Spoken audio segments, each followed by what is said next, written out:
Bismillahir Rahmanir Rahim and Assalamu Alaikum. Another edition of the weekly program which we show you on Monday, which is live and interactive with the title Double Standards. Now this program is conducted and presented by myself, Ijaz Hussain, and my special guest who will remain and who will be part of this program to share his expert opinion on, he's got a specialization on the Middle Eastern issues, but he has read quite reasonably on contemporary Islam and the history of Islam as well. So we have in our studios, as usual, Alan Hart. Alan, welcome to the program. My pleasure. Now, it's a very special day, Alan, for the Muslims of the world. And this is the coronation or the special decree issued in the honor of the sixth Imam of the Muslims. I do not say the word Shia. He is the sixth Imam of the Muslims, Imam Jafar Sadiq alayhi salam. So today is the 22nd of the month of Rajab as per the lunar calendar. So would you like to say something to the Muslims? Yes, well, I think it's simply appropriate for me to wish well all the Muslims of the world. I can think of a few exceptions, but I won't name them. Thank you very much indeed. We all live in the milieu, in a socio-political environment, which can be defined as double standards.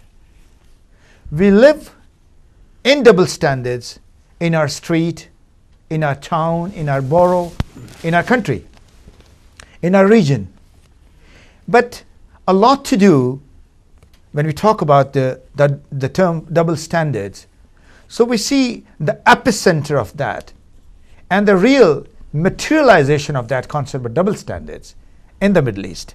So we will focus again on the Middle East under this title, Double Standards, a weekly program, so which we present to you on every Monday, 7 to 8 p.m. So this program is live and interactive. So we will do the program until 7:40. At 7:40 p.m., the studio's staff will open the telephone lines. So all those who are watching this program, they are more than welcome to make telephone calls, to pass any comments or ask any questions from our highly accomplished author and broadcaster of the contemporary era. Very few people like him, who are with us, and we should make the full gain out of their expertise, their experience, and their exposure to the first-hand information in the last 45 years or so.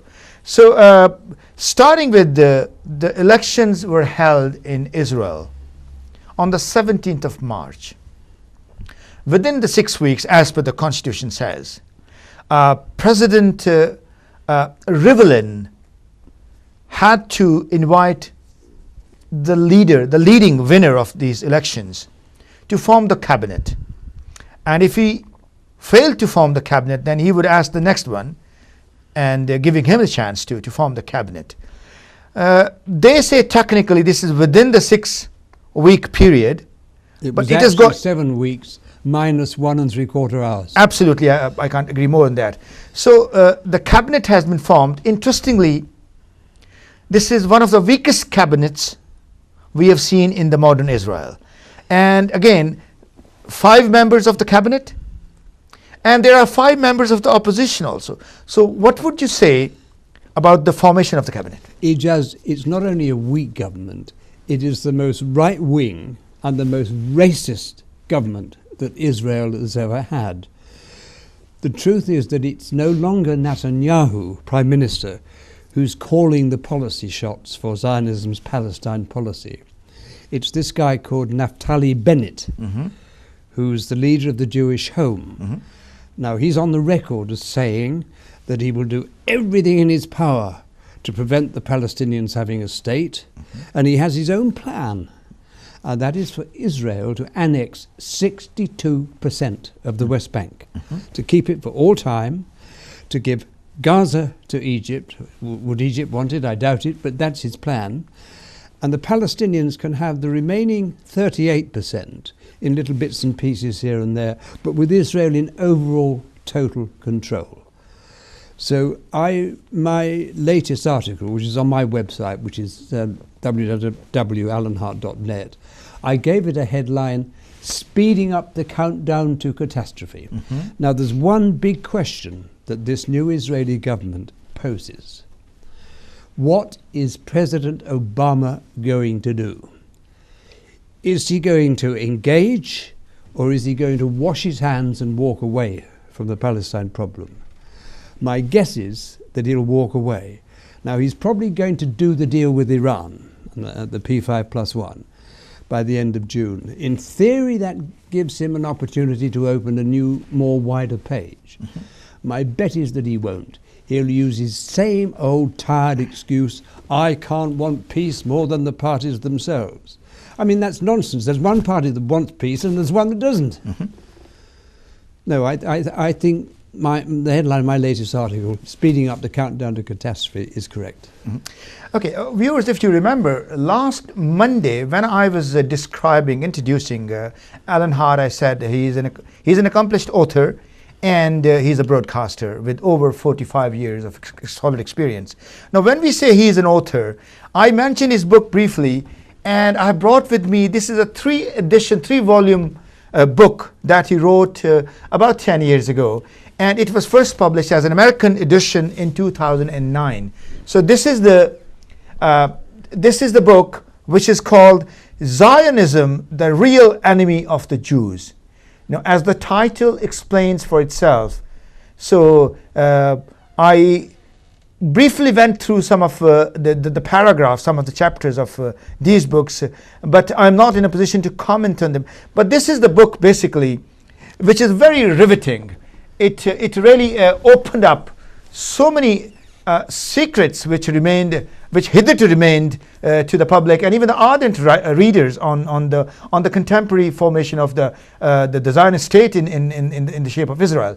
So when we say about the Zionists, the real enemy of the Jews, I would like to ask that what prompted you to write such a big issue?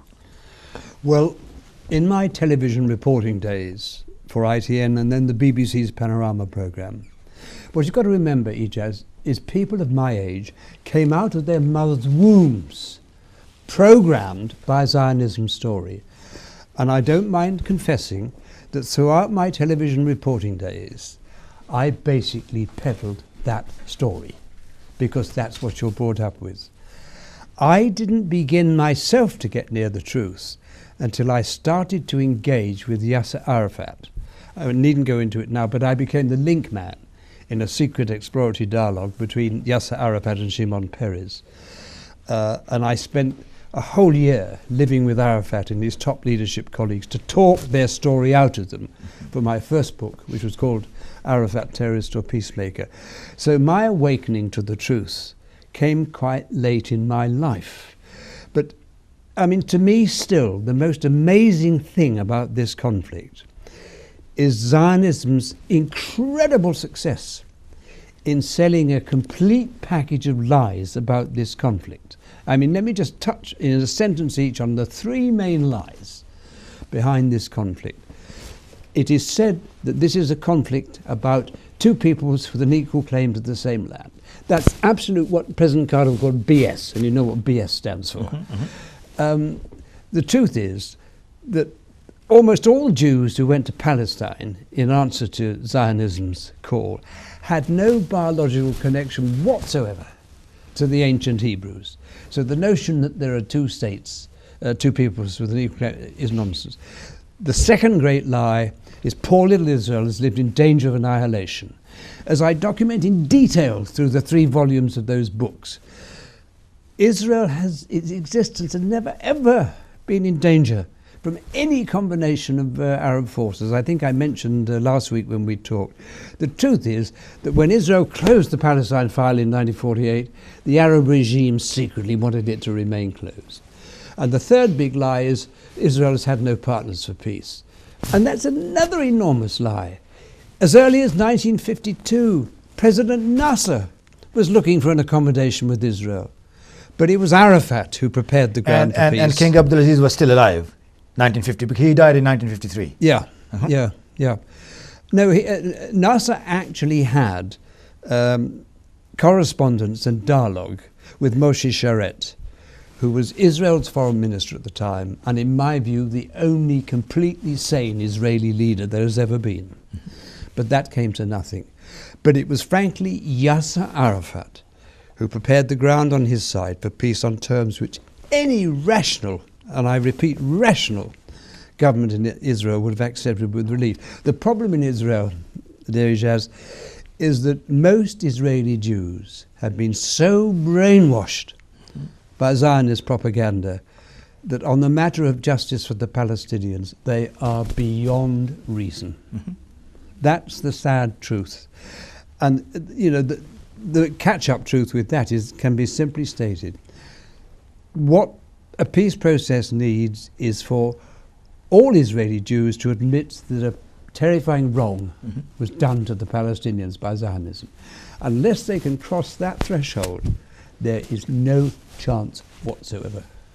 We are 3 years away from commemorating the Balfour Doctrine, the Balfour legislation, which was done in 1918.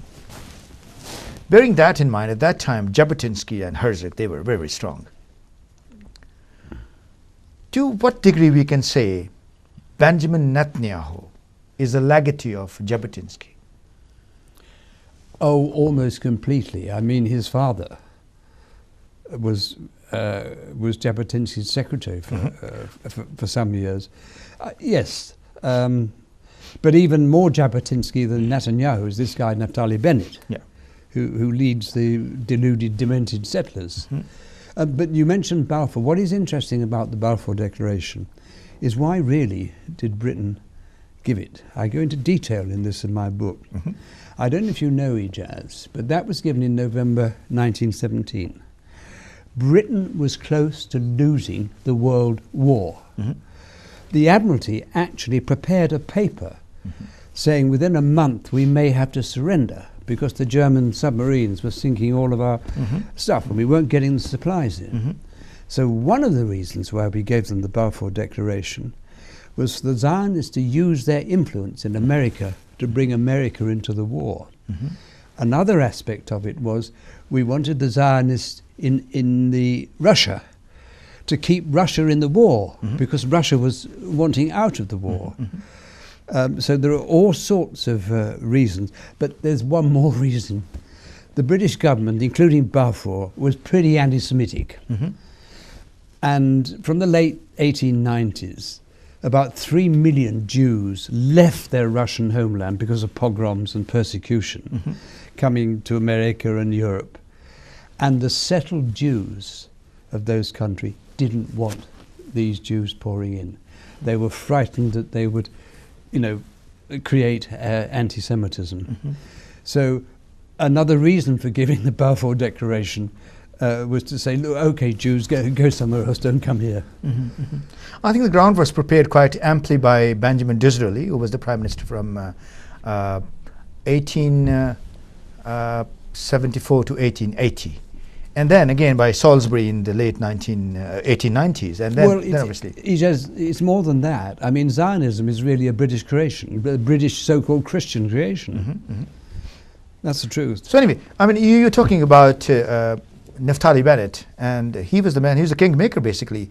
His party, the Jewish Home, and which is called in Arabic or in Hebrew, which is Beit Yehudi, the house of the Jew. So he's a kingmaker with 6, and he's got the most powerful slot. No, he has 8, and the point is Netanyahu could not have formed a government without those 8. I think it's reasonable to assume, because Netanyahu, he only had 7 weeks, and he was given extra time, and it was just 1 3/4 hours before that expired, and President Rivlin would have had to have called on somebody else. I think the evidence is that even Netanyahu didn't want this madman in his cabinet, but he had no choice because he needed 8 seats to get a majority of 1 in the Knesset, Israel's parliament. And he's got the 2 most powerful slots in the cabinet. Interesting. Do you think Isaac Herzog and Tzipi Livni, they would be able to play a very powerful role as opposition leaders? No, and I think the worst outcome would be if Netanyahu, months down the road, creates a wider coalition and brings them into the government. Because that will enable the Americans and the Europeans and the Western media to say, oh, now we have some hope, which is absolute rubbish. Now, I knew Isaac Herzog's father very well. He was the one of the co-founders of the Israel Director of Military Intelligence. And for some years, he was my mentor in Israel. And I tell you just one short story about him.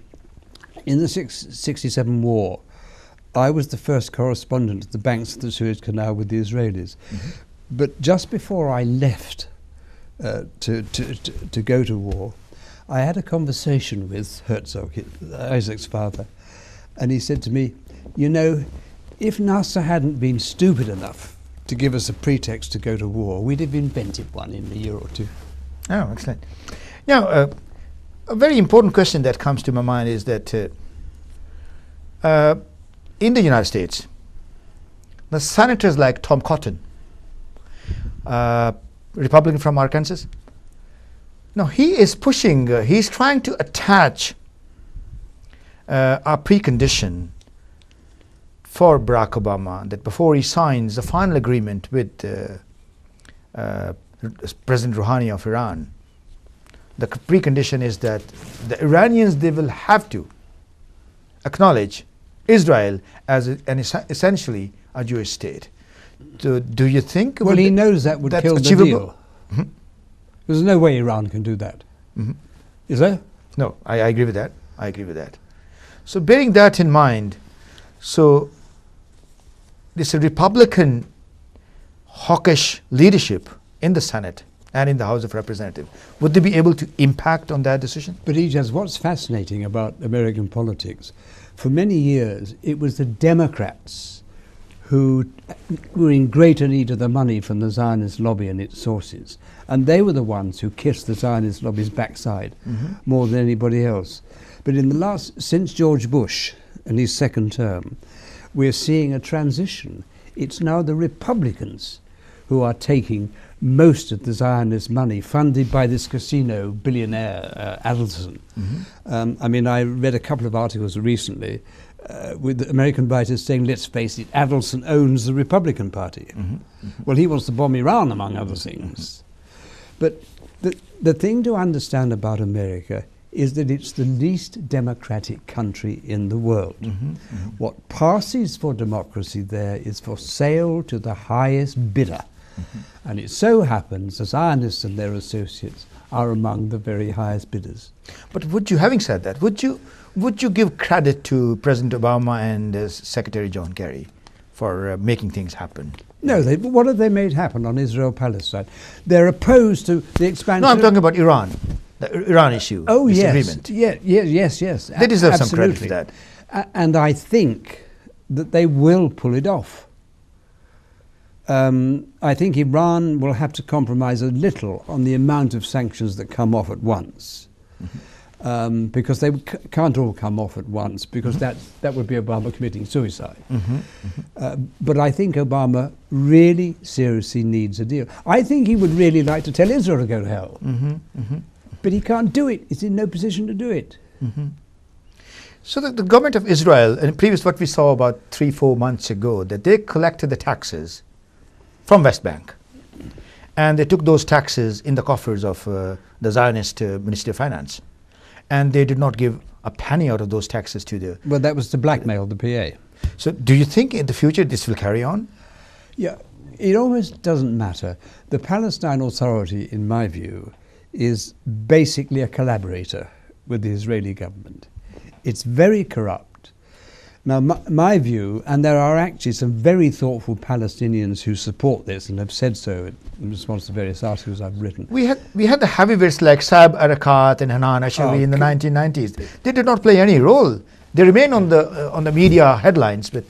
Ijaz, what needs to happen, in my view, is the Palestine Authority needs to be wrapped up And the Palestinians need to hand responsibility and accountability for occupation back to Israel. With limited autonomy or with full independence? No. Just say the responsibility for occupation is yours. Now that would place quite serious burdens, security, economic and other, on Israel.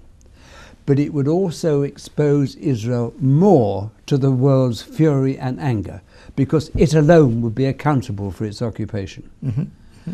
So that's what I would like to see, the complete dissolution of the Palestinian Authority. All it does, and it's been doing it. I was seeing a sequence on Al Jazeera only yesterday. All it's doing is arresting Hamas leaders in the West Bank for Israel, basically. So given your empirical evidence in that particular area, do you think that there is some hope or the Palestinians will get something in the next 2 years, 3 years? No, not a cat's chance in hell. There's nothing the Arab regimes are going to do. The Arab regimes could have changed the scenario if, after the 67 war, they had put their act together and sent one of them secretly to the White House and said to President Johnson, if you don't get Israel back to the 67 lines, we'll cut off the oil. Mm-hmm. Now, if they'd have done that, they wouldn't have had to have cut off the oil. Mm-hmm. If Johnson believed them... Okay, I'll hold you here. We'd like to take some commercial break, and when we come back after the break, I'll ask you a question about the Israeli-Saudi relations in the diplomatic environment. We take a short break and we'll get back to you shortly after that.